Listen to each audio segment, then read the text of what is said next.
Okay, fine. Okay, हरे Krishna, welcome everyone. अभी तो जो है हम लोग उपदेशामृत का श्लोक ले रहे हैं। और इस श्लोक में हमने पिछले हफ्ते, पिछले 2 दिन पहले मंगलवार को जो चर्चा की, वो ये जो श्लोक है उसका चर्चा किया हमने। दुष्टे स्वभाव जनितैव पुश्च दोषै न प्राकृतत्वम् इह भक्त जनस्य पश्येत्। गंगां भसां न खलु बुद्बुद पंक्तेन पंकै ब्रह्म द्रवत्वम् अपगच्छति नीरधर्मै। तो ये जो श्लोक है, ये श्लोक बहुत आवश्यक है हमें समझने के लिए, क्योंकि इसमें अंदर वैष्णव भक्तों के संग कैसे आचरण करना चाहिए और किन किन चीजों का ध्यान रखना चाहिए, इसका वर्णन यहाँ पे किया गया है। तो हमने पिछले क्लास में देखा था कि ये पूरा श्लोक के बारे में हमने चर्चा किया। फिर उसके पश्चात हमने अलग अलग प्रकार के जो टॉपिक्स है, मतलब टर्मिनोलॉजी से, उसके ऊपर चर्चा की। लेकिन अभी मैं आपको यहाँ पर जो है श्लोक नंबर 6 जो है उसमें क्या क्या मेन टॉपिक का वर्णन आता है, वो मैं यहाँ पे वर्णन कर रहा हूँ। तो इस श्लोक क्रमांक 6 के अंदर 3 मुख्य टॉपिक्स है। इस श्लोक क्रमांक 6 के अंदर मुख्य टॉपिक्स है, जिसमें शुद्ध भक्ति के बारे में बताया गया है, शुद्ध भक्त के प्रति होने वाले अपराधों के बारे में बताया गया है, और बाद में फाइनल है कंक्लूजन, निष्कर्ष क्या है इस श्लोक का। तो बेसिकली मोटा मोटा ये पूरा जो श्लोक है, इसको इन 3 भागों में डिवाइड किया गया है। और प्रभुपाद मेनली इन 3 टॉपिक को लेकर ही चर्चा करते हैं पूरे तात्पर्य में। तो अभी हम देखते हैं कि शुद्ध भक्ति, फर्स्ट पार्ट जो है शुद्ध भक्ति, उसके अंदर क्या क्या टॉपिक्स है। तो शुद्ध भक्ति क्या होती है वो हम देखने वाले हैं। शुद्ध भक्ति के लक्षण क्या है वो भी हम चर्चा करेंगे। शुद्ध भक्ति प्राप्त करने के लिए क्या करना चाहिए, यदि कोई व्यक्ति शुद्ध भक्ति करना चाहता है तो उसे क्या करना चाहिए, और यदि शुद्ध भक्ति प्राप्त करनी है तो कभी कभी कुछ चीजें अवॉइड भी करनी चाहिए, मतलब डूज एंड डोंट्स होता है, ये करे या न करे। तो बेसिकली शुद्ध भक्ति के बारे में ये 4 टॉपिक हम चर्चा करने वाले हैं। ठीक है, तो शुद्ध भक्ति क्या है, उसके लक्षण क्या है, इसके लिए क्या करना चाहिए और इसके लिए क्या नहीं करना चाहिए प्राप्त करने के लिए, तो वो अभी हम चर्चा करने वाले हैं। तो पहला टॉपिक है शुद्ध भक्ति क्या है। तो इसके लिए हमने चर्चा किया कि शुद्ध भक्ति जो है वो आत्मा की क्रिया है। शायद आपको याद होगा पिछले क्लास में हमने जो तात्पर्य पढ़ा था, उस तात्पर्य में यही चर्चा हुई थी कि ये जो शुद्ध भक्ति है ये आत्मा की क्रिया है। Just a second.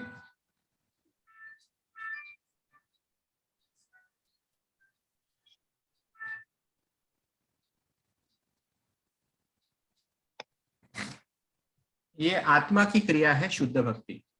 और ये जो शुद्ध भक्ति है ये भगवान की दिव्य प्रेमा भक्ति प्राप्त करता है, वो भी मुक्त अवस्था में संपन्न होती है। तो शुद्ध भक्ति जो है ये मुक्त अवस्था में प्राप्त होती है, और वो हमने भी पिछले क्लास में ये विस्तारित रूप से हमने चर्चा किया था कि केवल मुक्त अवस्था में ही जो भक्त होते हैं वो ही भगवान की शुद्ध भक्ति कर सकते हैं। और क्योंकि इसका संबंध आत्मा से है, तो जब व्यक्ति पूरी तरह से आत्मा के स्तर पर पहुंच जाता है तभी वो शुद्ध भक्ति करने के लिए काबिल होता है। और प्रेजेंटली हम लोग जो भी भक्ति कर रहे हैं उसे साधना भक्ति कही जाती है। ठीक है, ये साधना भक्ति का वर्णन हमने पिछले क्लास में किया था। तो फिर इसके बाद जो चर्चा कर रहे हैं हम, उसके अंदर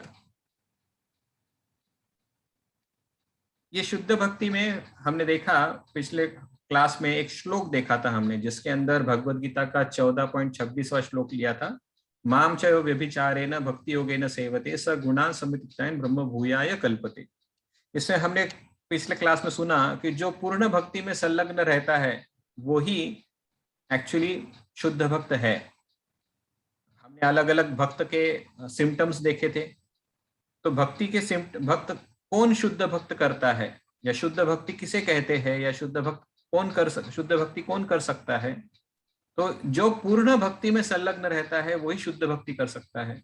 दूसरा, जिसका किसी भी परिस्थिति में पतन नहीं होता, मतलब he doesn't fall down from his position, वैष्णव निंदा करके इत्यादि करके वो उसका पतन नहीं होता। और तीसरा, इस श्लोक से पता चलता है कि वो भौतिक प्रकृति के 3 गुणों के पार ब्रह्म पद को प्राप्त करता है। तो ऐसा जो व्यक्ति है जो शुद्ध भक्ति करता है, उसके अलग अलग जैसे सिम्टम्स यहाँ पे हमने कल सुने थे, ठीक है। फिर हमने सुना था कि शुद्ध भक्ति क्या है। तो शुद्ध भक्ति मतलब अव्यभिचारिणी भक्ति, मतलब अनन्य भक्ति। ये भी हमने पिछले क्लास में विस्तारित रूप से डिस्कस किया था। और जो शुद्ध भक्ति के लोग होते हैं उनकी चेतना कैसी होती है, उसका भी हमने चर्चा किया था कि जो सामान्य भौतिक भोग वाले लोग होते हैं उनकी चेतना भौतिक होती है, और जो कृष्ण सेवा वाला व्यक्ति होता है उसकी भावना या उसकी चेतना कृष्ण भावनामृत होती है। तो ये हमने पिछले क्लास में हमने अभी तक चर्चा किया था। अभी इसके आगे के टॉपिक हम आगे चर्चा करेंगे। सबके पास बुक्स है? यस प्रभु। ओके, आपको अभी स्क्रीन पे क्या दिखाई दे रहा है? श्लोक क्रमांक 6, शुद्ध भक्ति, अभिचारिणी भक्ति, अनन्य भक्ति, अच्छा, चेतना भौतिक। पीपीटी दिख रहा है ना, प्रेजेंटेशन? हाँ यस प्रभु। ओके, और आप भी दिख रहे प्रभु जी? अच्छा, मैं भी देख रहा हूँ। Okay fine. तो यस प्रभु जी। अभी हमको जो है श्लोक तात्पर्य में हमें पढ़ना है। आपको याद है हमने पिछले क्लास में कहाँ तक पढ़ा था?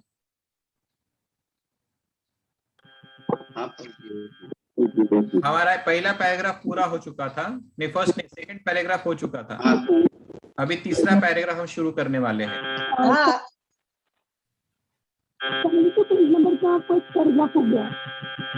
हरे कृष्णा। सब लोग अपना माइक बंद करें प्लीज। आपका माइक से अगर बोलना है तो चालू कीजिए, अदरवाइज माइक बंद कीजिए। ओके, कोई बोलना चाहता है? आप में से कोई बोलना चाहेगा? 72 नंबर का पेज शुरू है प्रभु जी, फर्स्ट पैराग्राफ। ओके, बोलिए फिर। यस, कौन बोल रहा है?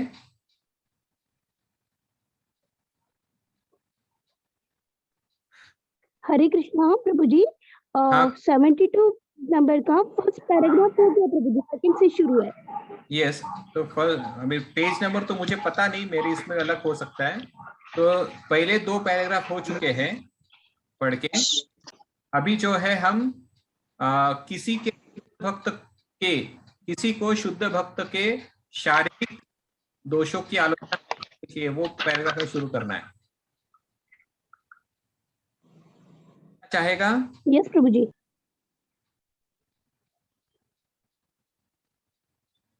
प्रभु जी मैं पढ़ूं? यस, राजश्री माता जी पढ़िए। किसी को शुद्ध भक्त के शारीरिक दोषों की आलोचना नहीं करनी चाहिए। यदि ऐसे दोष हो भी तो उनकी उपेक्षा कर देनी चाहिए। जिस बात पर ध्यान देना चाहिए वह है शुद्ध भक्ति या परमेश्वर के प्रति शुद्ध सेवा, और यह गुरु का मुख्य कार्य है। जैसे कि श्रीमद् भगवद गीता 9.30 में कहा गया है, अपि चेत्सु दुराचारो भजते माम अनन्य भाग साधुरेव स मंतव्य सम्यग व्यवस्थितो हिसः।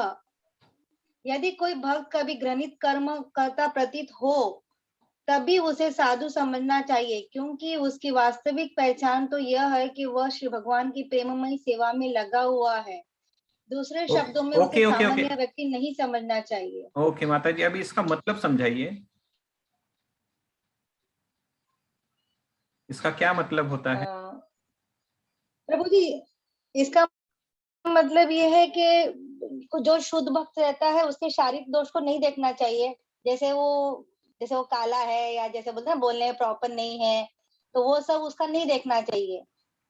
अगर कुछ ऐसा अपने को सामने कभी दिखता है कि वो जैसे किसी पे चिल्ला रहा है, कुछ गलत काम कर भी रहा है, तो बेसिकली अगर वो भगवान की टोटली सेवा कर रहा है, so that is more important compare to this all thing. We should तो उस तरफ ध्यान नहीं देना चाहिए।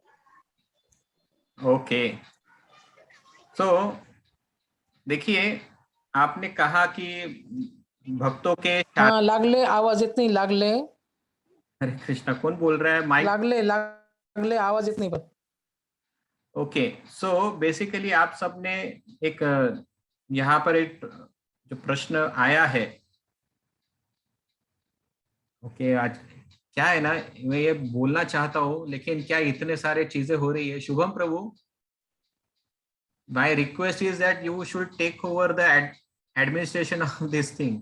जी मतलब अभी मैं क्लास के बीच में ना इतना सब कुछ हो रहा है, एडमिट करना है यस एक्चुअली मैं वही कर रहा हूँ, मैं सेटिंग तो बहुत सारे। तो मैं सेटिंग करता हूँ इधर से। हाँ तो अच्छा, आप भी कर सकते हैं क्या वहां से? मैं एक्चुअली नहीं, मैं अभी एक्चुअली मेरे पीसी पे एक्सेस ले रहा हूँ सबका, फिर मैं लॉगिन करके फिर आपका जो एडमिन है वो मेरे पास आ जाएगा, फिर मैं कर पाऊंगा। ओके, क्योंकि क्या है ना कि क्लास बोलते बोलते मुझे हर बार एडमिट करना पड़ता है सबको और म्यूट करना पड़ रहा है, कुछ लोग बोल रहे हैं कुछ लोग ये कर रहे हैं, तो डिस्कनेक्ट हो मतलब। नहीं प्रभु जी, वो वहां पे रहता है, म्यूट ऑल कर देंगे, नहीं वो सही है, सेटिंग रहता है, मैं आपको नहीं पता है, म्यूट ऑल का पता है, लेकिन क्या होता है उससे इश्यू आ रहा है कि कोई बोलना चाहता है तो एक साथ 3-3 4-4 माइक चालू हो जाते हैं, तो उससे भी गड़बड़ होती है। तो एक को बोलने के लिए सबको म्यूट ऑल नहीं प्रभु जी बीड का भी क्लास अपने साथ है क्या? नहीं, मुझे तो नहीं पता उसके बारे में। तो 3 जन लॉग इन है उसमें, इसलिए I have no idea who are the participants in our class. या आप ही को ओके कौन कौन कहाँ से आते हैं, बट ओके ये फाइन। सो कहा था फाइन, तो अभी तक हमने सुना इस श्लोक में कि अपि चेत सुदुराचारो, ये भी श्लोक आता है, और दूसरा ये है कि किसी को शुद्ध भक्त के शारीरिक दोषों की आलोचना नहीं करनी चाहिए, यदि ऐसे दोष हो भी तो उनकी उपेक्षा कर देनी चाहिए। ठीक है, जिस बात पर ध्यान देना चाहिए वह है शुद्ध भक्ति या परमेश्वर के प्रति शुद्ध सेवा, और यह गुरु का मुख्य कार्य है। तो इस श्लोक से या इस स्टेटमेंट से हमें पता चलता है कि हमें जो भक्त दिखाई पड़ते हैं मंदिर में आने वाले या कभी, तो उनके शारीरिक लक्षणों को देखकर हमें ये निष्कर्ष नहीं निकालना चाहिए कि ये शुद्ध भक्त है या नहीं है। ठीक है, अभी रहा प्रश्न, आप सबसे सवाल मैं पूछ सकता हूं कि यदि ये बात सच है कि अभी शारीरिक लक्षणों को देखकर उन्हें जज नहीं करना चाहिए, लेकिन हम ये भी देखते हैं कि कोई व्यक्ति बहुत ही लेट से उदाहरण के लिए कि उसका जो पहनावा है, उसका जो ड्रेसिंग स्टाइल है, जब भी कभी वो भक्त मंदिर में आता है तो उसका ड्रेसिंग स्टाइल बहुत ही क्या कहते हैं उसको, आकर्षक है, और जब भी वो मंदिर में प्रवेश करता है तो सारे के सारे लोग उसकी तरफ देखने लग जाते हैं। तो आपके मन में क्या विचार आएगा ऐसा देखकर? क्योंकि हमने तो सुना है कि भक्त को सादा जीवन जीना चाहिए, उसे इस प्रकार के झगमगाहट वाले कपड़े नहीं पहनना चाहिए, उसे एकदम मेकअप वगैरह भी नहीं करना चाहिए, ऐसा हमने अभी तक सुना था। लेकिन यदि कोई व्यक्ति या यदि कोई भक्त इस प्रकार का पहरावा करके यदि मंदिर में प्रवेश करता है तो आप उसे कुछ उपदेश करेंगे या नहीं करेंगे? कोई इसका उत्तर देना चाहेगा? हा हो प्रभूजी, हरे कृष्णा प्रभूजी, हो वाटणारच ना, नवीन वेगळाच ड्रेस घालून आला, भौतिक याच्यातला ते थोडस म्हणजे वेगळंच हे होणार आहे मनाला आमच्या. ओके, मग तुम्ही त्याला उपदेश करणार की नाही करणार? नाही, एकदम जर नवीन जर आला असेल तो भक्त तर नाही एकदम करू शकणार ना. नाही, पण जर कोणी जुना भक्त आहे, वर्षापासून भक्ती करतोय पण तो एकदम हो त्याला वाले कपडे घालतोय नेहमी, काय तुम्ही म्हणाल त्यांना? हो त्याला बोलू शकतो ना आपण त्याला, जुना जर असेल तर. जुना जर असेल तर बोलू शकतो, पण तो जुना आहे तरी घालतोय, याचा अर्थ काय की त्याला माहिती आहे याचं नाही केलं पाहिजे तरी तो घालतोय, मग नाही मग तो चुकीचं आहे ना, नियम ते हे करतोय ना मग. म्हणजे याचा अर्थ तुम्ही त्याच्या बाहेरील लक्षणांवरती पाहून तुम्ही त्याला उपदेश करत आहात. हो करणारच ना प्रभूजी. मग ते योग्य आहे की चुकीचं आहे? नाही योग्य आहे. योग्य है। नहीं प्रभु जी, वैष्णव अपराध हुआ। हाँ, तो आता देखिए, आपने यहाँ पे अभी हमने इसमें पढ़ा कि किसी को शुद्ध भक्त के दोषों की आलोचना नहीं करनी चाहिए। अभी हम प्रभुपाद के मुख में हमेशा सुनते हैं कि हमें सादा जीवन, उच्च विचार धारा रखनी चाहिए, लेकिन कभी कभी भक्त में ऐसे भी कुछ होते हैं जो बहुत ही शो शाइनिंग करने वाले भक्त दिखाई पड़ते हैं। तो माता जी कह रही है कि वो बोलना चाहिए, टोकना चाहिए कि ऐसे कपड़े नहीं पहनो, और कुछ लोग नहीं बोलना चाहिए। तो किसकी बात माननी है हमें कि नहीं माननी? हरे कृष्णा प्रभु जी। यस, कौन बोल रहा है? मोनिका ठाकुर प्रभु जी। ओके, हरे मैं कृष्णा। इसलिए पूछ रहा हूँ क्योंकि मुझे यहाँ पे दिखाई नहीं दे रहा कि कौन बात कर रहा है, इसलिए मैं आपका नाम पूछ रहा हूँ। यस माता जी, बोलिए। प्रभु जी, कपड़े पहनने के पीछे रीजन अगर भक्ति से भी जुड़कर हो सकता है, क्योंकि कभी कभी कुछ माताजी लोग, क्योंकि हर एक ही प्रकार के लोग रहेंगे तो बाकियों को अपॉर्चुनिटीज नहीं मिलेगी ना। सभी सिंपल रहेंगे। कुछ लोग किसी का पहनावा देख के भी अट्रैक्ट होते हैं, जो नए नए लोग होते हैं। तो जो कुछ माताजी है बहुत अच्छा ड्रेसिंग करती हैं, तो अगर वो कृष्ण भक्ति, मतलब कृष्ण भक्ति, क्योंकि हम लोग फॉरेनर्स माताजी के जब वीडियोस देखते हैं तो बहुत अच्छा लगता है उनको देखकर कि अगर वो कृष्ण भक्ति के लिए है तो अनुकूल है प्रभु जी।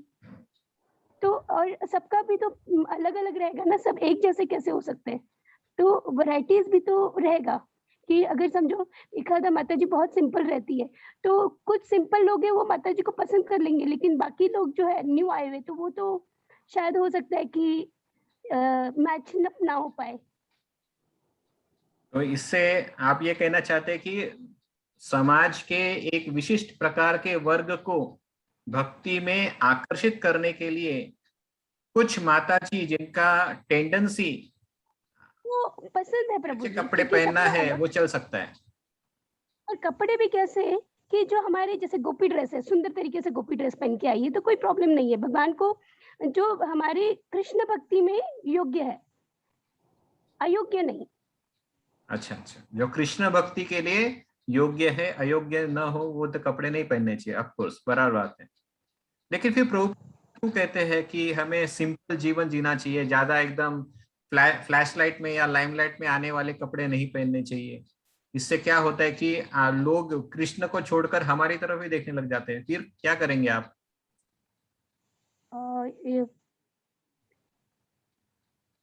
तो प्रभु जी उसमें जैसे जो लोग भक्ति में प्रगत है, यह तो आत्मा के स्तर की बात हुई ना प्रभु जी।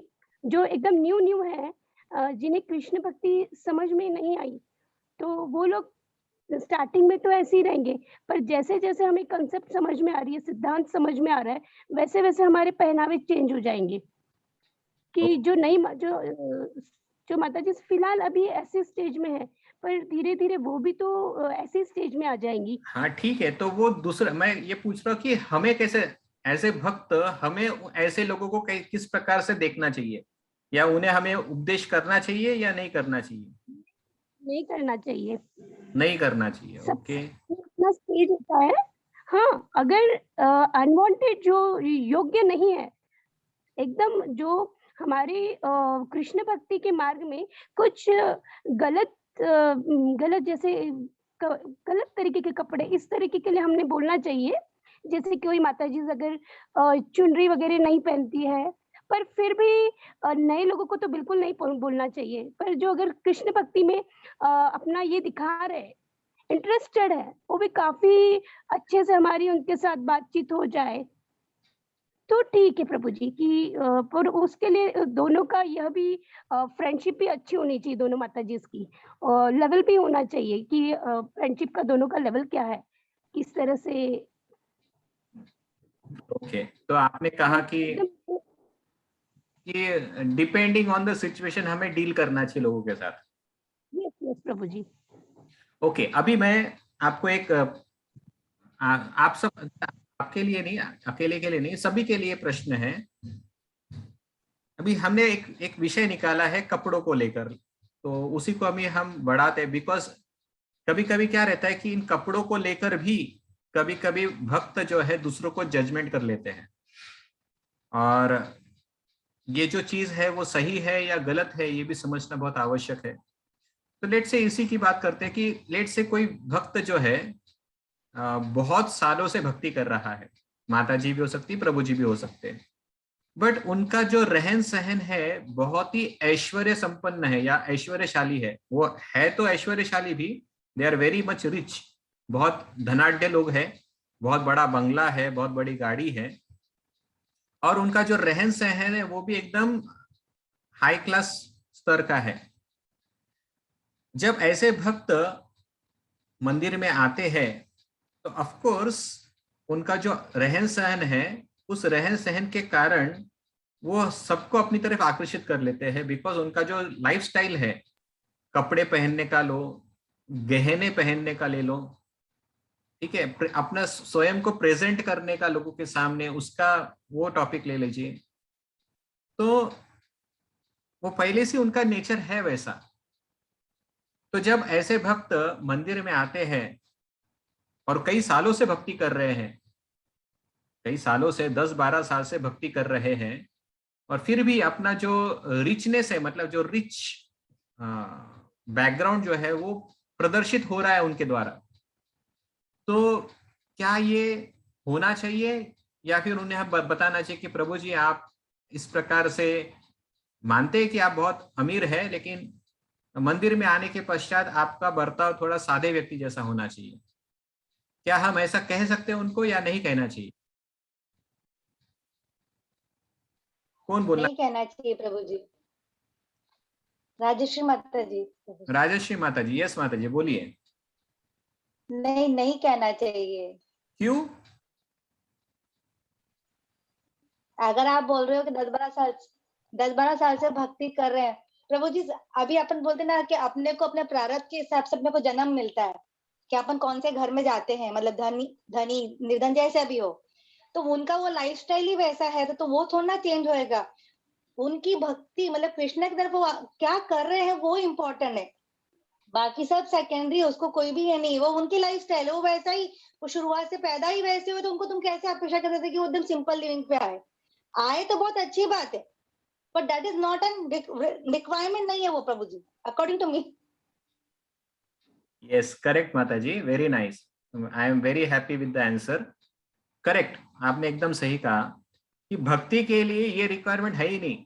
यदि कोई व्यक्ति अपने प्रारब्ध से बहुत रिच परिवार में जन्म लेता है तो स्वाभाविक उसका रहन सहन वैसे ही रहेगा, क्योंकि अभी कभी कभी देखते हैं कि हम गरीब है या हम एकदम सिंपल रहते हैं, तो हम कई बार लोगों से कहते हैं कि अरे तुम भी सिंपल रहो, और प्रभुपाद ने भी कहा है कि सिंपल लिविंग हाई थिंकिंग। तो कभी कभी हम हमारे एजेंडे को प्रभुपाद का नाम लेकर किसी और पे थोपना चाहते हैं और कहते हैं कि अगर भक्त अगर सिंपल नहीं रह सकता मतलब वो अच्छा भक्त नहीं हो सकता। तो ये बहुत गलत विचार है और हमें इस प्रकार का विचार नहीं करना चाहिए। तो व्यक्ति कैसा भी हो, अमीर हो या गरीब हो, सिंपल जीवन जी रहा है या ऐश्वर्यशाली जीवन जी रहा है, वो उसका भक्ति से कोई लेना देना नहीं है, उसका भक्ति से कोई लेना देना नहीं है। भक्ति मतलब वो कितना गुरु की सेवा में लगा हुआ है, वो भगवान के शुद्ध नाम उच्चारण करने में कितना आसक्त है, ये महत्वपूर्ण है। ठीक है, तो ये सब चीज हमें समझनी पड़ेगी, नहीं तो कभी लोग कहेंगे कि अरे प्रभु जी आपके पास इतना करोड़ों रुपया है, भक्त को एकदम सिंपल रहना चाहिए, तो ये करोड़ों रुपया आप करो, मंदिर को सब दान कर दो, आप सिंपल जाओ।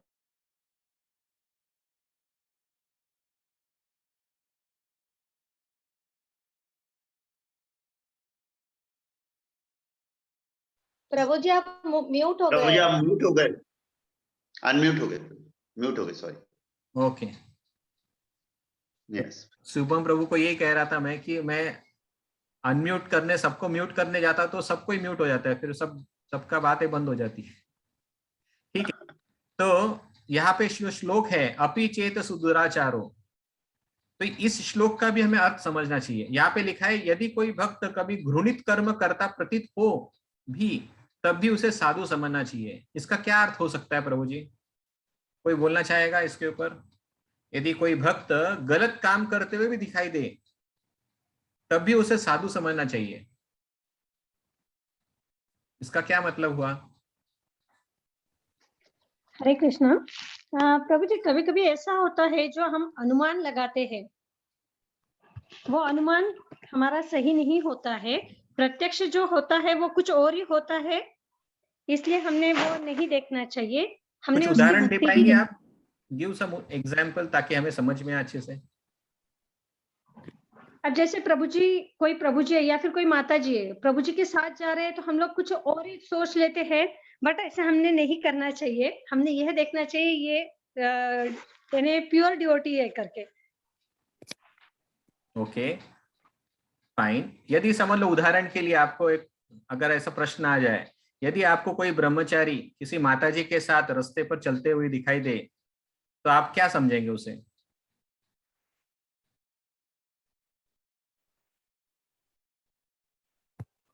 क्या आप उसे ये नहीं कहेंगे कि प्रभु जी आपका ऐसा बर्ताव शोभा नहीं देता या उन्हें ऐसा नहीं करना चाहिए, आप ऐसा नहीं बोलेंगे? प्रभु जी, ये तो सिचुएशन पे डिपेंड होता है, कभी कोई माता जी रास्ते से जा रही है और अपने ब्रह्मचारी कोई जा रहे हैं, वो माता जी को रास्ता नहीं मिल रहा है, हो सकता है वो माता जी उनको एड्रेस भी पूछ सकती है, तो हमने उसको अदरवाइज नहीं लेना चाहिए। ओके अदरवाइज नहीं लेना चाहिए।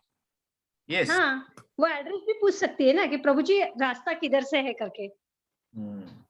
Okay you are right, very nice, happy to hear that कि इस प्रकार के विचार होने चाहिए हमारे।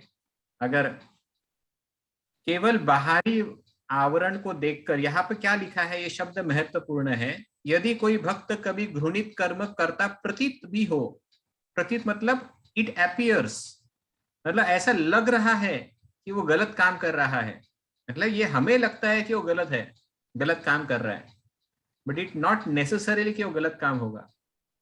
जैसे उदाहरण के लिए एक बार प्रभुपाद के सामने एक रिपोर्टर आया और उस समय रिपोर्टर जो था उसने देखा कि प्रभुपाद के टेबल पे बहुत सारा पैसा पड़ा हुआ है, बहुत बड़ा डोनेशन का पैसा पड़ा हुआ है, और प्रभुपाद जो है वहां पर बैठकर सारे एक एक रुपए एक एक नोट गिन रहे हैं और उनके साथ उनके जितने भी शिष्य है वो भी उनके साथ नोट गिन रहे हैं। तो ये जो रिपोर्टर था वो थोड़ा हिल गया, उसे लगा कि मैं तो सन्यासी के पास आया था और जहां तक मेरी जानकारी है सन्यासी मतलब पैसों से दूर रहते, मोह माया से दूर रहते, और ये साधु देखो, ये साधु अपने आप को सन्यासी कहता है लेकिन उसके सामने इतना पैसों का ढेर जमा हुआ है और इतना ही नहीं वो पैसों को गिन भी रहा है कितना काउंट हुआ कितना नहीं। तो रिपोर्टर ने प्रभुपाद से सवाल पूछा कि प्रभुपाद ऐसे कैसे, मैंने तो एक सन्यासी को देखा था जो सन्यासी बोलता है कि पैसों से मैं दूर रहता हूं, मैं हाथ भी नहीं लगाता पैसों को। तो प्रभुपाद हंस के कहा कि तुमने जिसको देखा था वो अलग बात है, लेकिन मैं एक ऐसा सन्यासी हूं जो बहुत सारे पैसा लेता है लेकिन स्वयं के लिए कुछ इस्तेमाल नहीं करता बल्कि सब कुछ भगवान की सेवा में इस्तेमाल करता है। तो आप मेरे सामने जितना पैसा दोगे मैं उतना लेने को तैयार हूं, क्योंकि मैं सारा का सारा पैसा भगवान की सेवा में लगाने वाला हूं, स्वयं के लिए एक भी लूंगा नहीं। तो ऐसा सन्यासी जो होता है वो उचित सन्यासी है, उपयोगी सन्यासी है, भगवान की सेवा में आदर्श सन्यासी कहलाता है। तो आमतौर पे हमारा जो कार्य है बाहर के लोगों को कभी कभी अचरज में डाल सकता है, विचित्र लग सकता है, लेकिन इसका मतलब ये नहीं कि उसका हेतु गलत हो। सो इंटेंशन एंड एक्शन कभी कभी गलत दिखाई पड़ सकती है लेकिन उसका इंटेंशन हमें पता चलना चाहिए। कई बार ऐसा होता है कि हम लोगों का इंटेंशन नहीं देखते, हम लोगों का एक्शन देखते हैं, मतलब उसका मन में वो किस हेतु से कर वो नहीं देखते, वो क्या कार्य कर रहा है वो ज्यादा देखा जाता है और इसी से हम गलतफहमी में पड़ते हैं। जबकि भक्त को चाहिए कि लोगों के कार्य को जज न करे बल्कि उसका हेतु क्या है वो समझने का कोशिश करे। यदि हेतु सही है तो भगवान की नजर में वो भी भक्ति ही है, ठीक है। इसलिए यहाँ पे कहा है यदि कोई भक्त कभी घृणित कर्म करता प्रतीत हो भी तब भी उसे साधु समझना चाहिए, ठीक है। ये बहुत समझना आवश्यक है, नहीं तो कई बार इससे गलती हो जाती है, ठीक है। सबको समझ में आया? किसी को कोई प्रश्न है इसके ऊपर? प्रभु जी, हाँ प्रभु जी मुझे पूछना है। हाँ बोलिए प्रभु बोलिए।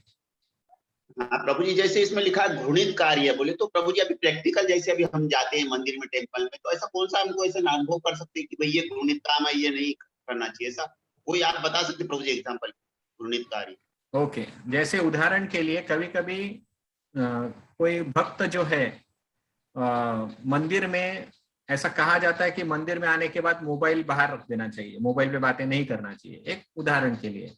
या फिर मंदिर में भगवान के अलावा किसी और को महत्व नहीं देना चाहिए, या फिर जैसे कोई शुद्ध भक्त है उसके चरणों में कोई आकर गिरता है, वो भी मंदिर के हॉल में जहां पर भगवान उपस्थित है।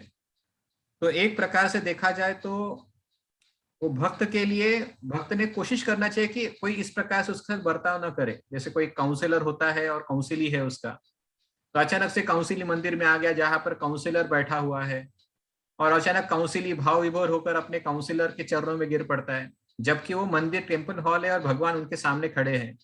तो जनरल एटिकेट क्या है कि ऐसा नहीं होना चाहिए, उसे अपने काउंसिलर को सारी शिक्षा देनी चाहिए।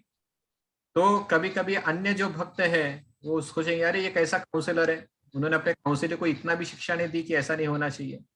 या कभी कभी गुरु महाराज के सामने, कभी कभी गुरु महाराज के सामने आपका कोई काउंसिली आपकी स्तुति गान करे या आपको गुरु से अधिक महत्व दे, तो वो भी निंदनीय तथा घृणित कर्म है। वो किस पर आएगा? वो काउंसिलर पे दोष आएगा वो। तो ऐसा जो कार्य होता है घृणित कार्य, मतलब गुरु से ज्यादा महत्व अपने आप को दिया जा रहा है यहाँ पर, तो वो घृणित कर्म है। नेक्स्ट, घृणित कर्म मतलब अलग अलग प्रकार का, जैसे कुछ बिना नहाए हुए कोई मंदिर में प्रवेश कर दे, या कभी कभी भगवान के ऑल्टर पे खड़ा हो जाए, वो एक हो सकता है। या कभी कभी मंदिर में प्रवेश कर रहा है लेकिन मंदिर में प्रवेश करते समय उसने जो सारे नियम पालन करने चाहिए, खासतौर पे शुद्धता के नियम, वो पालन नहीं कर रहा है, तो भी घृणित कर्म है। भक्त को चाहिए कि इस प्रकार का कार्य न करे।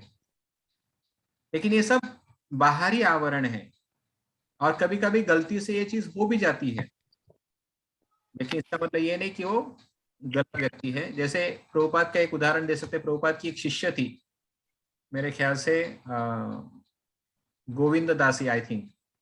तो एक बार प्रभुपाद की वो जो जहां पर वो बैठते हैं आसन है, उस आसन पर प्रभुपाद बैठे हुए थे, और ये जो गोविंद दासी है, ये प्रभुपाद के जो ऊपर, प्रभुपाद जहां आसन पर बैठते हैं उस आसन के ऊपर दीवार पर एक फोटो लगा हुआ था, और ये दासी ये जो से भक्त जो है वो वहां पे साफ सफाई कर रही थी, और प्रभुपाद वहां पे आसन पर ही बैठे थे। क्योंकि ये जो नई शिष्या थी उसे इतना मालूम नहीं था एटिकेट्स के बारे में, तो उन्होंने प्रभुपाद से कहा, प्रभुपाद थोड़ा आप उठेंगे यहाँ से ताकि मैं ऊपर जो फोटो है उसकी साफ सफाई करूं। तो प्रभुपाद हंसकर बोले, वेरी गुड, भगवान की सेवा के लिए तुम मेरे सर पर भी पैर रख सकती हो। तो ये वाक्य जो है बताता है, दर्शाता है कि कभी कभी लोगों को लग सकता है कि ये घृणित कार्य है, लेकिन वो घृणित कार्य नहीं होता। चैतन्य महाप्रभु के भी जीवन में देखते हैं कि एक महिला थी जो चैतन्य महाप्रभु के शरीर पर चढ़ गई जगन्नाथ जी को देखने के लिए। तो बहुत सारे लोग चिंतित हो गए, अरे भगवान के शरीर पे, महाप्रभु के शरीर पे कैसे चढ़ गई है औरत। तो तुरंत उसके ऊपर सब लोग डांटने लगे। चैतन्य महाप्रभु ने कहा, इसे डांटो मत, इससे जो गलती हुई है वो गलती नहीं है, बल्कि उसका भगवान के प्रति जो प्रेम है, काश मेरा भी भगवान के प्रति इतना प्रेम होता कि मैं भी सारे एटिकेट्स भूलकर इस प्रकार से कार्य कर बैठता। सो कभी कभी कुछ कार्य घृणित हो सकते हैं, दिखाई पड़ सकते हैं, लेकिन वो एक्चुअली होते नहीं है। उसके पीछे का इंटेंशन हमें पता चलना चाहिए, मालूम होना चाहिए। या कभी कभी किसी भक्त का, जैसे कोई भक्त है कई सालों से भक्ति कर रहा था लेकिन अचानक उसका पतन हो जाता है, वो भक्ति से गायब हो जाता है, तो हम कभी कभी बोल देते कि अरे प्रभु जी ये तो ढीला भक्त था, ये भक्ति में इतना सीरियस नहीं था, इस वजह से इसका पतन हो गया, तो इसलिए अभी उसे भक्त नहीं समझना चाहिए। नहीं, ऐसा नहीं सोचना है हमें। यदि कोई व्यक्ति भगवान की भक्ति करते करते कभी भटक भी जाता है, लेकिन भगवान की कृपा के कारण वो वापस आ भी सकता है। या फिर दूसरा एक कारण है कि दूसरा कोई हो सकता है, कोई बड़ा सन्यासी है, उसका पतन हो जाए और फिर वो सन्यास धर्म छोड़कर वापस गृहस्थ जीवन अपना ले, तो कभी कभी लोग उसे भी बोलते हैं कि अरे देखो कैसा पतित आदमी है। तो नहीं, ऐसा नहीं सोचना चाहिए। तो यहाँ पर बताया कि यदि कोई व्यक्ति घृणित कर्म करता प्रतीत हो भी, तब भी उसे साधु समझना चाहिए। क्या पता वो सन्यासी किस कारण से उसने अपना आश्रम बदल दिया है, हमें नहीं पता। और लेकिन आश्रम बदलने के बावजूद भी वो भगवान की बहुत तीव्र भक्ति कर रहा है, इतना कि मुझसे भी अधिक भक्ति कर रहा है।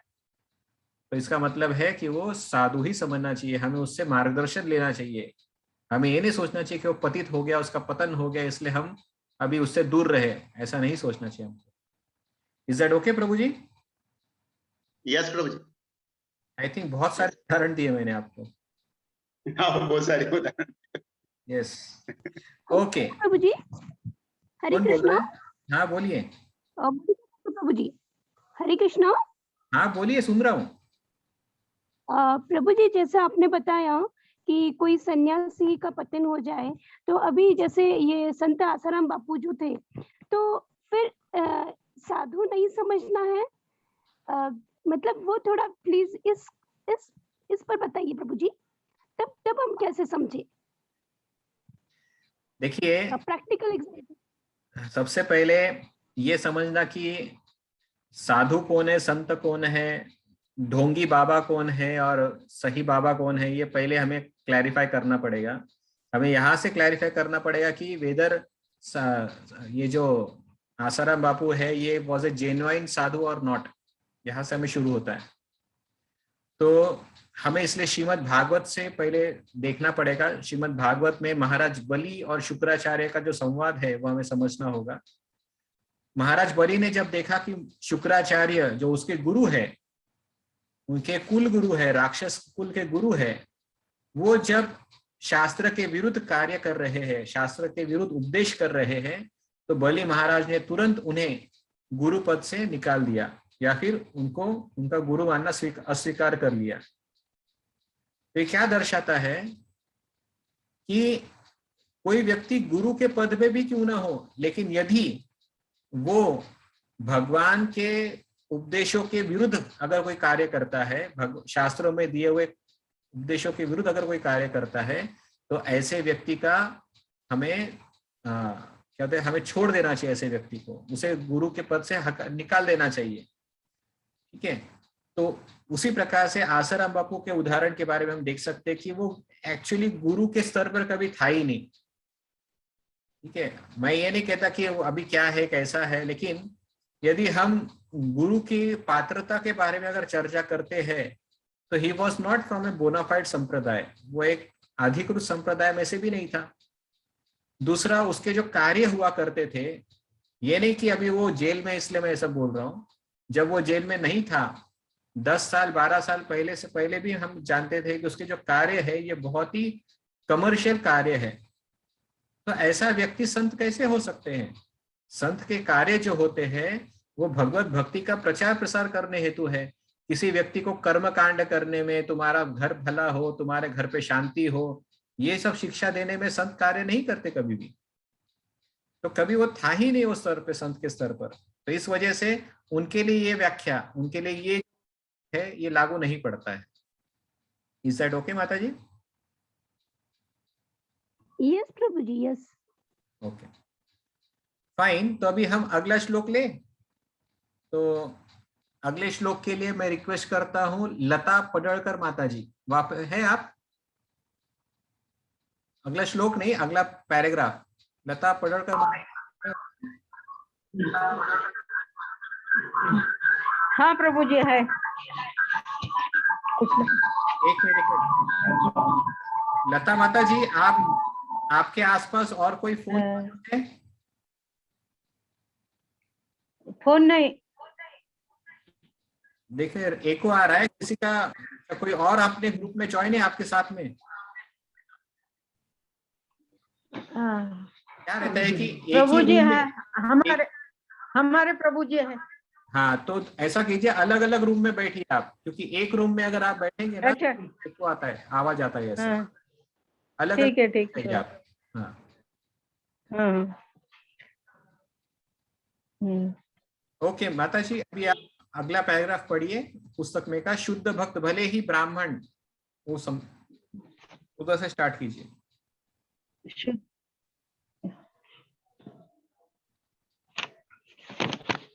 शुद्ध भक्त भले ही ब्राह्मण। हाँ वही से चालू कीजिए। हाँ। बाबा कुठे ते?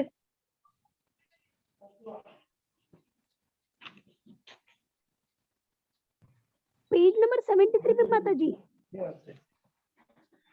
हाँ 70। 73 का पहला लाइन छोड़ दो, दूसरी लाइन से शुरू है।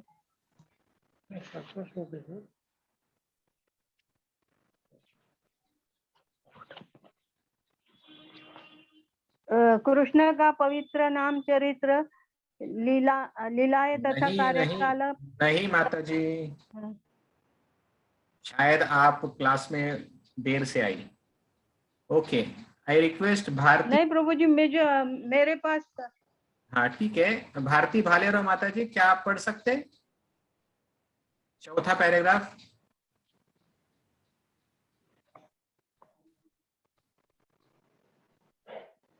भारती माता जी, भारती भालेराव माता नहीं है। ओके, पुस्तक है आप सबके सामने। हरे कृष्णा प्रभू जी। कौन बोल रहे हैं? मी भारती भालेराव बोलतीये. माझं थोडा उशिरा सुरू झालाय. हा ते काही प्रॉब्लेम होता, थोडं उशिरा सुरू झाले. मग पान नंबर 69 ना? आता पान नंबर माहित नाही, पण चौथा पॅराग्राफ आहे. चौथा परिच्छेद आहे. पान नंबर 73 प्रभु। ते वाचू लागले दुसरे.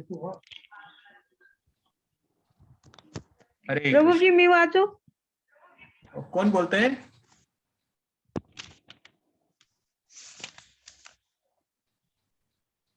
हरे कृष्णा। ठीक है, पढ़िए, कोई तो पढ़िए, बहुत देर हो रहा है। आप सबके सामने किताब नहीं समझ में आ रहा है। ठीक है, रीता लड्ढा माता जी कृपया करके आप पढ़िए। हाँ प्रभु जी। ओके।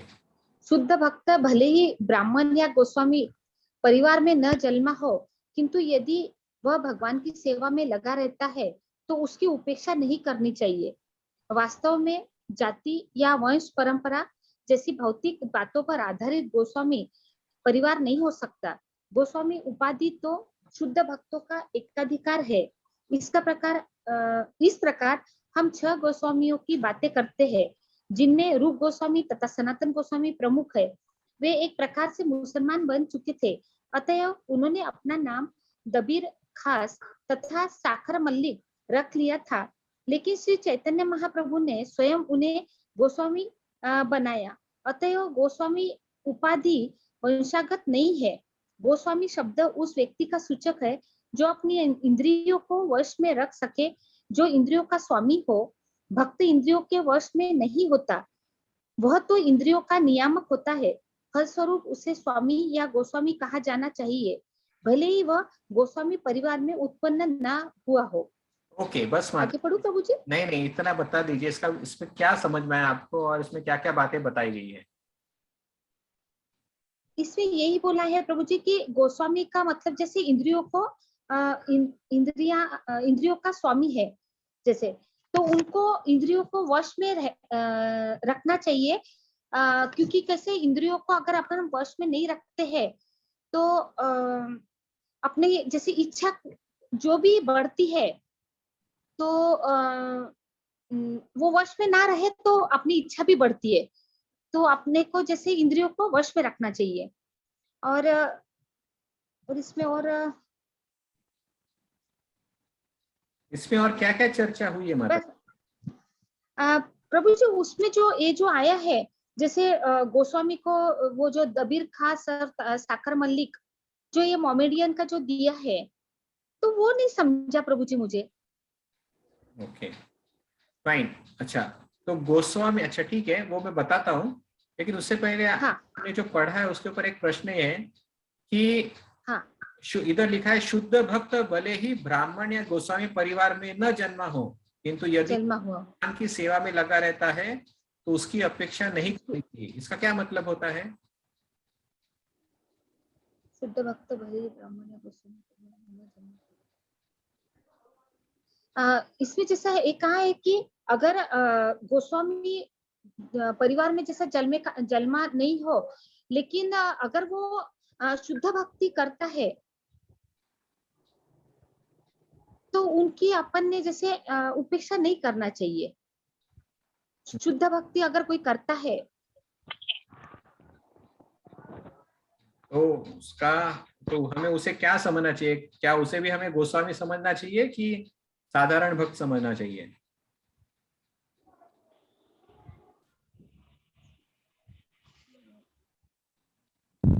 नहीं प्रभु जी, गोस्वामी तो नहीं समझना चाहिए ना, क्योंकि वो परिवार से है ही नहीं गोस्वामी से। तो वही तो हम पूछ रहे हैं कि यदि वो, ये समझ लीजिए, यदि कोई व्यक्ति अपने आप को ब्राह्मण कहता है, हाँ, लेकिन अपने आप को ब्राह्मण कहता है लेकिन उसके कार्य ब्राह्मण जैसे न हो, तो क्या वो ब्राह्मण न हो। नहीं है? नहीं प्रभु जी, नहीं समझना चाहिए। ओके। यदि कोई गोस्वामी परिवार में जन्मा हो लेकिन वो सदैव इंद्रिय तृप्ति में लगा रहता है, तो क्या उसे हम गोस्वामी कह सकते हैं या नहीं कह सकते?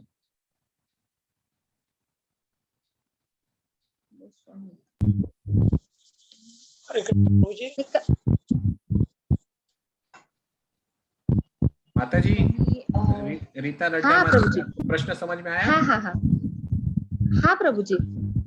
तो गोस्वामी परिवार से जैसा आपने बोला है कि अगर वो जन्म लेता है और इंद्रियों को, लेकिन वो हमेशा इंद्रिय तृप्ति में लगा रहता है, तो क्या वो गोस्वामी है या हाँ,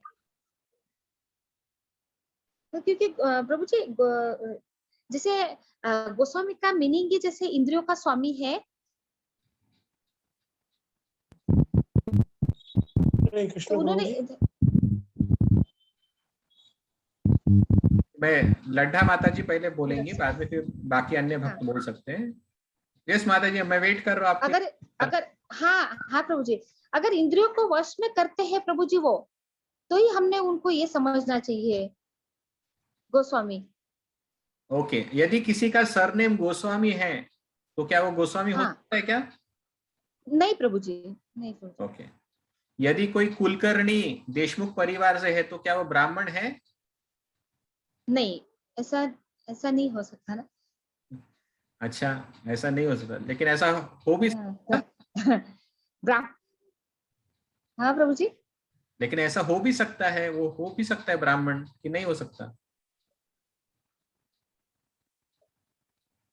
ठीक है। यदि कोई, क्योंकि उनके ब्राह्मण के गुण, हाँ, यदि कोई चतुर्वेदी त्रिवेदी उपाध्याय इस परिवार से हो तो क्या वो ब्राह्मण है या नहीं है? हाँ हाँ प्रभु जी, वो तो हम उनको ब्राह्मण ही ये करते हैं। ये तो ब्राह्मण है या नहीं है? है। है। लेकिन अगर हाँ, कार्य ब्राह्मणों जैसे ना हो तो? ब्राह्मणों जैसे नहीं है प्रभु जी, तो फिर हमने नहीं समझना चाहिए कि वो अच्छे कुल से ब्राह्मण कुल से ये है करके। लेकिन उनका जन्म तो ब्राह्मण कुल में हुआ है ना, त्रिवेदी सरनेम है उनका। हाँ लेकिन उनका, हाँ सरनेम ठीक है, लेकिन अगर उनका जैसे जो बर्ताव है वो ब्राह्मण जैसा न हो, तो हमें उनको ब्राह्मण नहीं समझना चाहिए। क्योंकि ब्राह्मण जैसे उनके जो मीन्स जैसे लक्षण भी जो बोलते हैं वो भी होना चाहिए ना। ओके, ठीक है। यदि कोई भक्त, मतलब यदि कोई आदिवासी व्यक्ति, पिछले जाति वाला व्यक्ति या बहुत ही नीच जाति का कोई व्यक्ति अगर भगवान कृष्ण की भक्ति में संलग्न रहे, तो क्या वो गोस्वामी कहलाने योग्य है या नहीं है? कृष्ण भक्ति में संलग्न है तो ऐसा नीच हाँ, वाला व्यक्ति गोस्वामी कहला जा सकता है? तो प्रभु जी प्रश्न समझ में आया आपको? हाँ प्रभु जी,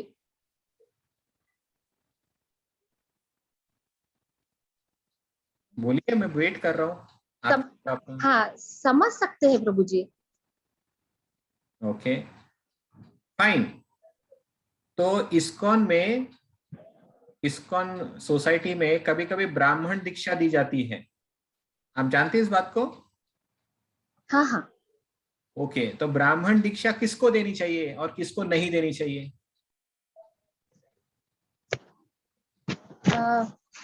ब्राह्मण दीक्षा प्रभु जी जैसे उसका पूरा जैसे जिसको हमें जो दीक्षा देनी है उनके पूरा जैसे वो शुद्ध भक्ति में है या वो कितने सालों से जैसे ये भक्ति में जुड़े हैं कृष्ण भक्ति में, और उन्होंने जैसे जो भी अपने से जैसा कोई भक्ति के लिए जो कोर्स है कुछ उसको जैसे वो डीप में थोड़ा नॉलेज भी होना चाहिए, तो उसको सब ये देखते हुए ये शिक्षा प्रदान करना चाहिए। ओके, तो इसका मतलब ये है कि ब्राह्मण दीक्षा अगर कोई किसी को चाहिए तो उसे भगवत गीता क्या बोलते अपना ये भक्ति शास्त्री कोर्स पास करना होगा, है ना? नहीं जैसे हाँ, क्योंकि प्रभु जी कुछ तो नॉलेज होना चाहिए फिर उसके लिए, तो ऐसे तो उससे क्या वो ब्राह्मण हो जाएगा यदि उसने भक्ति शास्त्री कोर्स पास कर लिया, यदि वो 15 साल से नहीं वो ब्राह्मण हो जाता है? नहीं प्रभु जी, उसको तो कैसे है सब इसके जो नियम है जो भी है वो सब कुछ ये होना चाहिए, जैसे 4 नियमों का पालन वगैरह जो भी है वो सब कुछ होना चाहिए इसमें। ओके, तभी वो ब्राह्मण की दीक्षा देने योग्य है। ठीक है, शुभम प्रभु आपका क्या कहना है इसमें? ब्राह्मण दीक्षा किसको देनी चाहिए? प्रभु जी वो तो मतलब जो भक्त है ना, मतलब जो भक्त प्रयास कर रहा है और जो जिनके काउंसलर को मालूम है कि ये एलिजिबल है या नहीं है ब्राह्मण बनने के लिए, वो डिसाइड करेंगे ना कि किसको दीक्षा देनी है, वो मतलब वो रिकमेंडेड करेंगे। फिर उसके बाद जो कुछ प्रोसेस होंगी उसमें अगर वो फिट बैठता है भक्त तो तभी उसको ब्राह्मण दीक्षा देनी चाहिए। नहीं, वो फिट बैठता तो ठीक है, लेकिन ब्राह्मण दीक्षा की पात्रता हम किससे निर्धारित? शुभम प्रभु, ब्राह्मण दीक्षा की पात्रता हम कैसे निर्धारित करते हैं? हरि बोल, आवाज आ रहा है मेरा?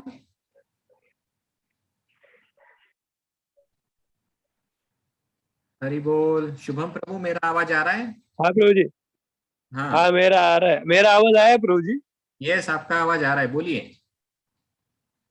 हाँ, मैं बोल रहा था कि जैसे कि हमारे मतलब जो व्यक्ति उसके लिए एलिजिबल है। हाँ, तो वही एलिजिबिलिटी क्राइटेरिया क्या है, वही मैं पूछ रहा हूँ। What is the eligibility criteria? Eligibility criteria वो भक्ति में संलग्न होना चाहिए और जो भी कृत्य मतलब जो भी कार्य वो कर रहा है वो भगवान के लिए करना चाहिए। उसके पास ज्ञान भी होना चाहिए कि वो क्यों कर रहा है ये सब कार्य जो कुछ अग्रसर होने के लिए, और उसकी इच्छा होनी चाहिए कि भगवान की मैं हमेशा सेवा करते रहूं। ओके, तो आपके हिसाब से ये होना चाहिए। ओके, और कोई जवाब देना चाहेगा इसके ऊपर? ब्राह्मण दीक्षा के लिए कौन पात्र है और कौन नहीं, कैसे समझे हम? प्रभु जी, कौन बोल रहा है? बगड़िया प्रभु। ओके, बगड़िया प्रभु, बोलिए। हाँ, मैं बोल रहा प्रभु जी, विनोद। प्रभु जी जो जिसकी योग्यता प्राप्त कर लिया, योग्यता यानी उसने जो भाई हरिनाम के प्रति उसकी आसक्ति हो गई है, वह वैष्णव निंदा सुनने में ज्यादा आने कोई इंटरेस्ट नहीं लेता है, वो टाल देता है वैष्णव निंदा में, और भगवान के प्रचार में, भगवान के भक्ति का प्रचार में संलग्न रहता है, अपने गुरु के आदेशों को पालन करता है और भक्ति में संलग्न रहता है। ये सब वो अगर जो नियम अगर पूरे करता है, जो यानी एक भक्त के प्राइमरी जो ये है उसके गुण है, अगर कोई ये सब करता है तो फिर उसको वही योग्य है, तो फिर उसको ये ब्राह्मण दीक्षा देना चाहिए। ओके, थैंक यू प्रभु जी, थैंक यू, बहुत अच्छा जवाब था आपका। यस, यही क्वालिटीज होने चाहिए किसी भी भक्त में, तभी वो कह सकते हैं कि वो ब्राह्मण स्तर पर पहुंच चुका है। क्योंकि ब्राह्मण अवस्था जो है वो दर्शाती है कि वो व्यक्ति जो है वो जानता है कि भगवान की भक्ति ही जीवन का एकमात्र ध्येय है और भगवान के अलावा और मेरे जीवन में कोई और महत्वपूर्ण चीज नहीं है। जिसको ये ज्ञान हो चुका है उसे ही ब्राह्मण दीक्षा देना उपयुक्त है। और साथ ही साथ ऑफकोर्स गुरु के मार्गदर्शन में सेवा करने के लिए तत्पर होना चाहिए, गुरु के प्रति पूरी तरह से समर्पित भाव होना चाहिए। साथ ही साथ उसके जो अथॉरिटीज है वो अथॉरिटीज का भी आज्ञा पालन करना चाहिए। ये सारे जो नियम हैं ये सारे नियम उसे पालन करने चाहिए, तब जाके उसे ब्राह्मण दीक्षा दी जाती है। लेकिन मैंने ब्राह्मण शब्द इसलिए इस्तेमाल किया क्योंकि आमतौर पर लोग ब्राह्मण किसको कहते हैं, जो ब्राह्मण के परिवार में जन्म हुआ है। यहाँ पर हम जो 6 गोस्वामियों की बात कर रहे हैं इस पैराग्राफ में जो आया है उसमें सनातन गोस्वामी और रूप गोस्वामी का उदाहरण दिया गया है। एक्चुअली ये जो दोनों लोग हैं, रूप गोस्वामी सनातन गोस्वामी, इनका जन्म ब्राह्मण परिवार में हुआ था, लेकिन कुछ कारण की वजह से ये जो दोनों लोग हैं इनको एक मुस्लिम राजा के शासन में जॉब करना पड़ा था। तो एक को प्रधानमंत्री बनाया गया था और दूसरे को फाइनेंस मिनिस्टर बनाया गया था, एक मुस्लिम राजा का, नवाब हुसैन शाह, वो मुस्लिम राजा था। तो एक प्रकार से उस मुसलमान राजा ने उसको अपना परिवार का हिस्सा बना लिया था उन दोनों को, और उनका नाम भी बदल दिया था, सकार मलिक और दबीर खास। तो ये दोनों नाम रख दिए थे उनके। तो इस वजह से जो साधारण लोग थे उस जगह के, वो उनको कहते थे कि ये भ्रष्ट हो चुके हैं, ये धर्म का त्याग कर चुके हैं, अभी इन्होंने ये मुसलमान हो चुके हैं। तो ये रूप गोस्वामी सनातन गोस्वामी ने इस बात की तरफ ज्यादा ध्यान नहीं दिया। तो उन्होंने कई सालों तक मुस्लिम राजा का राज्य में सेवा किया, कार्य किया, जॉब किया।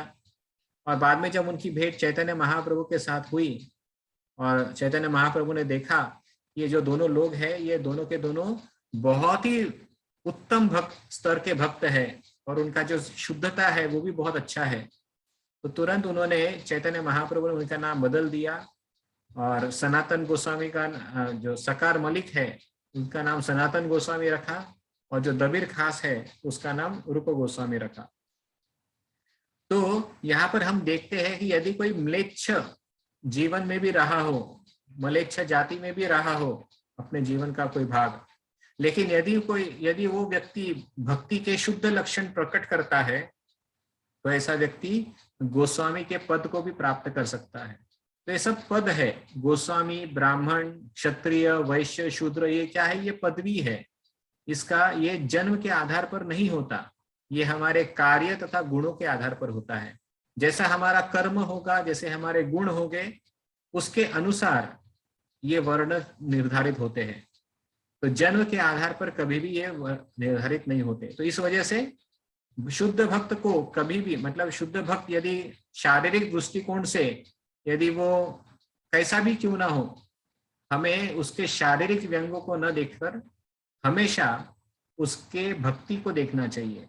वो कितना भगवान की भक्ति में रत है वो हमें देखना चाहिए। Is it okay? सबको समझ में आया? यस। ओके।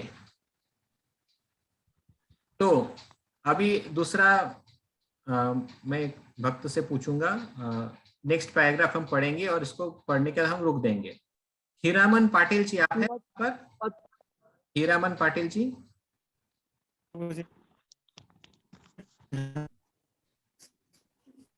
हीरामन पाटिल कैसे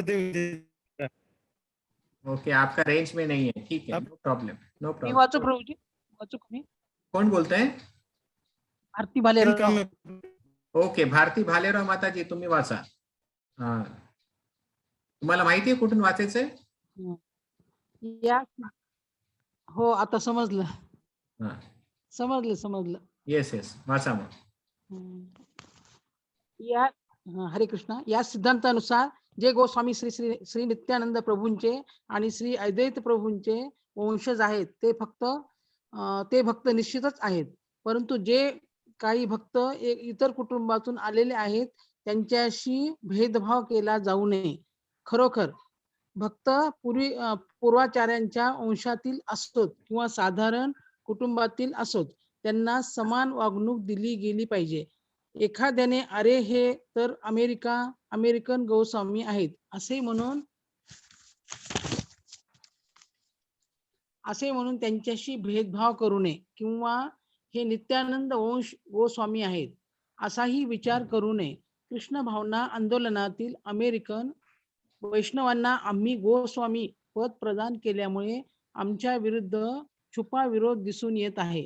कधी कधी लोक अमेरिकन भक्तांच्या तोंडावर बोलतात की त्यांचे संन्यासी किंवा गोस्वामी हे पद प्रामाणिक नाही, परंतु या श्लोकातील रूप गोस्वामींच्या कथानुसार एक अमेरिकन गोस्वामी आणि आचार्यांच्या कुळात जन्मलेल्या गोस्वामी मध्ये काहीच भेद नाही. ओके, आता याचा अर्थ समजून सांगा आम्हाला. सॉरी प्रभूजी, अर्थ नाही सांगते. नाही, अर्थ म्हणजे तुम्हाला काय कळलं ते एखादा फॉरेनचा भक्त असेल पण हा. त्याला आपण असं म्हणजे म्हणू शकत नाही की तुम्ही भक्त नाही म्हणून असे म्हणू शकत नाही, कारण ते पण कृष्णाची भक्ती करतात, सेवा करतात. ओके, बरोबर. म्हणून असा भेदभाव करणं योग्य नाही की अरे तू अमेरिकन योग्य नाही. युरोपियन भक्त आहे तर तू मोठा भक्त आहे, मी भारतामध्ये जन्मल्या कारणाने मी मोठा भक्त आहे, तर असा भेदभाव करणं चुकीचं आहे. बरोबर, असं भेदभाव करू शकत नाही. हाँ, तो सबको एक सवाल है अभी. तो कभी कभी हम देखते हैं कि कुछ भक्त, एक उदाहरण के लिए आपको एक उदाहरण देता हूं या एक आपके सामने केस स्टडी रखते हैं. एक मंदिर में आने वाले एक भक्त है जो कई सालों से भक्ति कर रहे हैं और मंदिर में हमेशा, उस मंदिर में एक बार एक भारतीय सन्यासी वहां पर प्रवचन करने आए और दूसरे दिन उसी मंदिर में एक विदेशी सन्यासी मंदिर में भेंट देने आए. तो अभी दो सन्यासी उस मंदिर में उपस्थित है और अनाउंसमेंट किया जाता है कि आज का जो श्रीमद् भागवत कथा है वो अमेरिकन सन्यासी देगा. ये सुनकर ये जो कई सालों से भक्ति करने वाला भक्त है वो सोचता है कि अरे ये तो अमेरिकन सन्यासी है, तो इससे अच्छा तो अगर भारतीय सन्यासी होता तो सुनने में अच्छा लगता, लेकिन अमेरिकन सन्यासी को कितना मालूम रहेगा, कुछ पता नहीं. तो इससे अच्छा है कि मुझे तो हमेशा भारतीय सन्यासी ही अच्छे लगते हैं, ये विदेशी सन्यासी केवल नाम मात्र के सन्यासी होते हैं, तो इस वजह से मैं केवल भारतीय सन्यासी का ही प्रवचन सुनूंगा. ऐसा कहकर वो उस दिन के भागवतम क्लास को नहीं जाता. और जिस दिन भारतीय सन्यासी का क्लास होता है उस दिन प्रामाणिक तौर पे वो आकर उनके क्लास में बैठता है और उनकी कथा सुनता है. तो आपके सामने प्रश्न है, क्या ये इस प्रकार का विचार करना कि ये भारतीय सन्यासी है और वो विदेशी सन्यासी है, तो क्या हमें इस प्रकार का विचार करके भागवतम क्लास अटेंड करना चाहिए या नहीं करना चाहिए? कोई भी करना चाहिए, करना चाहिए. ये अनुचित है प्रभु जी, अनुचित है. ये हमने ऐसा विचार करना अनुचित है कि वो भारतीय है या अमेरिकन, ये अनुचित है, हमें अनुचित है. ऐसा नहीं विचार. अच्छा, ओके. और दीक्षा के मामले में यदि कोई कहे कि मैं केवल भारतीय सन्यासी से ही दीक्षा लूंगा, विदेशी सन्यासी से दीक्षा नहीं लूंगा, तो वह भी अनुचित है. वो भी अनुचित है. यस. ओके, तो इसका मतलब है आप कह रहे कि सभी को समान स्तर पर देखना चाहिए, ऐसा? यस प्रभु. ओके, तो यस, ये बात सच है कि सभी को समान स्तर पर देखना चाहिए, किसी में भी भेदभाव नहीं करना चाहिए. और ये जो तात्पर्य आया है ये पैराग्राफ में, इसका बैकग्राउंड आपको समझाता हूं. What is the background? तो बैकग्राउंड ऐसा है कि जब शिल भक्ति सिद्धांत सरस्वती ठाकुर और शिल प्रभुपाद जब प्रचार कर रहे थे तो उन्होंने जो समाज में जो नियम हुआ करता था, समाज का नियम क्या था कि जो गोस्वामी के परिवार में जन्म हुए लोग हैं वो ही दूसरों को दीक्षा दे सकते थे. मतलब दीक्षा देने का जो अधिकार है वो किसका था? जो व्यक्ति गोस्वामियों के परिवार में जन्म लिए है वही दीक्षा दे सकता था। ऐसा उस जमाने में, मतलब 1900 के पहले तक चलता था। 1900 में जब भक्ति सरस्वती ठाकुर ने प्रचार चालू किया तो उन्होंने क्या किया कि उन्होंने बहुत सारे उनके जो शिष्य है जो ब्राह्मण कुल के नहीं थे, जो छोटी जाति के थे, ऐसे व्यक्ति को भी संन्यास दीक्षा दिया, ऐसे व्यक्ति को भी ब्राह्मण दीक्षा दिया। तो ये जो गोस्वामी वंश के जो लोग हुआ करते थे वो आपत्ति लेते थे। अरे वो बोलते थे कि ये तो हमारा अधिकार है, दीक्षा देने का अधिकार हमारा है, तुमने अधिकार हमसे कैसे छीन लिया? तो तुम गलत व्यक्ति हो, तुमने ऐसा नहीं करना चाहिए, ये गलत बात है। तो इस प्रकार से कंप्लेंट किया करते थे। और फिर आगे चल के जब प्रभुपाद ने अमेरिका में प्रचार किया तो बहुत सारे विदेशी भक्त आए और उन विदेशी भक्तों को प्रभुपाद ने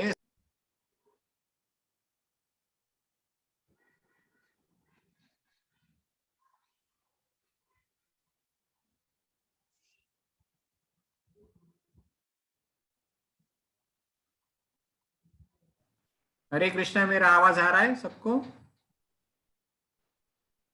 यस प्रभु जी। ओके, सॉरी, आलंय. शायद नेटवर्क डिस्कनेक्ट हो गया था बीच में, इसलिए।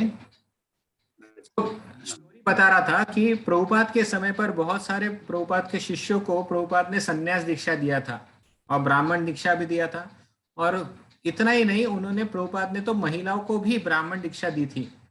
तो ये सब जो चीजें हैं ये भारतीय लोगों को बिल्कुल भी पसंद नहीं आई। खास तौर पे जो गोस्वामी वंश के लोग थे उनको तो बिल्कुल भी पसंद नहीं आई। उन्होंने कहा कि दीक्षा देने का अधिकार केवल गोस्वामी वंश के लोग को ही है, आप कैसे दीक्षा दे सकते हैं? तो उसी के कंटेक्स्ट में प्रभुपाद ये तात्पर्य लिख रहे हैं। उनका कहने का आशय ये था कि व्यक्ति यदि पात्र हो तो वो दीक्षा भी दे सकता है, ठीक है। उसके लिए आवश्यक नहीं है कि वो केवल भारत में जन्मा हो या केवल गोस्वामी वंश में जन्मा हो। गोस्वामी वंश में जन्मने वाला व्यक्ति अवश्य भाग्यशाली है, लेकिन वो जरूरी नहीं कि उससे ही लेना चाहिए। जो भी व्यक्ति पात्र है उससे हम दीक्षा ले सकते हैं। तो यहाँ पर भी हमें समझना चाहिए कि दीक्षा देने वाला व्यक्ति विदेशी हो या स्वदेशी हो, हमें ऐसा भेदभाव कभी भी नहीं करना चाहिए। यदि वो व्यक्ति पात्र है तो अवश्य उससे दीक्षा लेनी चाहिए, ठीक है। हमें कभी भी ऐसा भेदभाव नहीं करना चाहिए। हम देखते हैं कभी कभी मंदिर में लोग कहते हैं अरे ये तो अमेरिकन भक्त है, दूसरा बोलता है ये तो भारतीय भक्त है, कोई बोलता है कि अरे ये तो औरंगाबाद के भक्त है, कोई कहता है कि अरे ये तो मुंबई के भक्त है। कभी कभी ऐसा होता है कि जब लेक्चर सुनना होता है, लेक्चर की बात आती है तो हम सवाल पूछते हैं कि आज कौन लेक्चर देने वाला है। और उधर प्रॉब्लम होता है कि हमारा जो पसंदीदा जो लेक्चरर है उसका नाम आता है तो हम जाते हैं भागवतम क्लास के लिए, लेकिन हमें जो पसंद नहीं आता लेक्चर देने वाला व्यक्ति तो हम टाइम होने के बाद भी हम भागवतम क्लास नहीं जाते। तो ये क्या कर रहे हैं हम बाहरी लक्षणों को देखकर निर्णय कर रहे हैं कि ये अच्छा भक्त है या नहीं है। भागवतम क्लास हमें अटेंड करना चाहिए चाहे वो कोई भी भक्त क्यों ना हो, ठीक है। इसका मतलब है कि हम यहाँ पर भी भेदभाव कर रहे हैं, ये अच्छा वक्ता है ये बोरिंग वक्ता है। तो यहाँ पर भी वल्लभ दास भी है और साथ ही साथ तरुण गौरांग प्रभु भी है। तो कोई सोच सकता है कि अरे तरुण गौरांग प्रभु कितने अच्छे थे, वो इतना अच्छा क्लास देते थे, ये शिव वल्लभ प्रभु बोर करते हमें, काश तरुण गौरांग प्रभु वापस क्लास देना चालू करते, कितना अच्छा होगा। तो इस प्रकार का भेदभाव करना अच्छा है या बुरा है विनोद जी? बुरा है प्रभु जी, ऐसा भेदभाव करना बुरा है। लेकिन अगर शिव वल्लभ बोरिंग क्लास देता है तो? नहीं प्रभु जी, आप कोई बोरिंग नहीं, अच्छा क्लास दे रहे। ओके ओके, ठीक है। चलो इसी बहाने आपसे कुछ तारीफें सुनने को मिली, लेकिन मेरा भी कोशिश है कि आपको ठीक से समझाओ। बट स्टिल आज का क्लास हम यहीं पे रोकते हैं। अगला क्लास हम अगली बार लेंगे। जस्ट होल्ड ऑन, मैं आपका अटेंडेंस ले लूं। ये अटेंडेंस हमेशा मैं लेता हूं, तो जरा अटेंडेंस ध्यान रखिएगा, अटेंडेंस मिस मत कर देना आप अपना। नाही, छान सांगेल प्रभूजी, आम्हाला आवडलं तुमचं सांगितलेलं, छान सांगून लागलं. Okay, thank you much. आणि चांगल्या सोप्या भाषेमध्ये शब्दामध्ये सांगू लागले, त्याच्यामुळे कळू लागले. Okay, thank you. तो हरे कृष्णा। मैं बताना चाहता हूँ। ओके, किसी का कोई प्रश्न है? आखिरी प्रश्न तो पूछ सकता है। लास्ट कोई क्वेश्चन पूछना चाहते हैं इसके ऊपर तो पूछिए, ताकि हम स्टॉप करें फिर।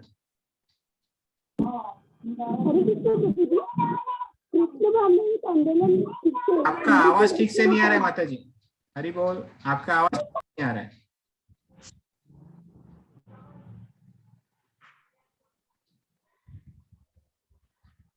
ओके, नो क्वेश्चंस,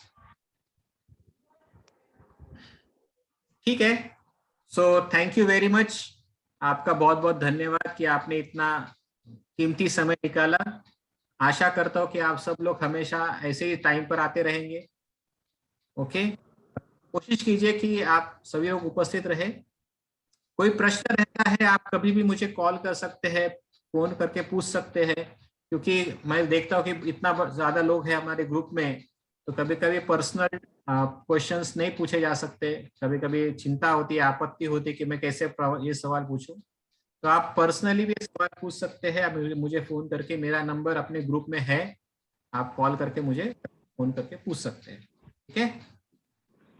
प्रभूजी तुम्ही वाड्याला होते का? वाड्याला भेटलो आम्ही तुम्हाला. मी वाड्यालाच असतो माताजी. हो काय? हाँ, मी अजूनही वाड्यालाच आहे. ठीक है, चलो, हरे कृष्णा, बहुत बहुत धन्यवाद। हरे कृष्णा। की प्रभु जी को हम धन्यवाद देते हैं 3 बार हरि बोल बोल के। हरि बोल, हरि बोल, हरि बोल, हरि बोल, हरि बोल। श्रील प्रभुपाद की जय, श्री भक्ति शास्त्री क्लास की जय, और भक्त वृंद की जय। हरि बोल।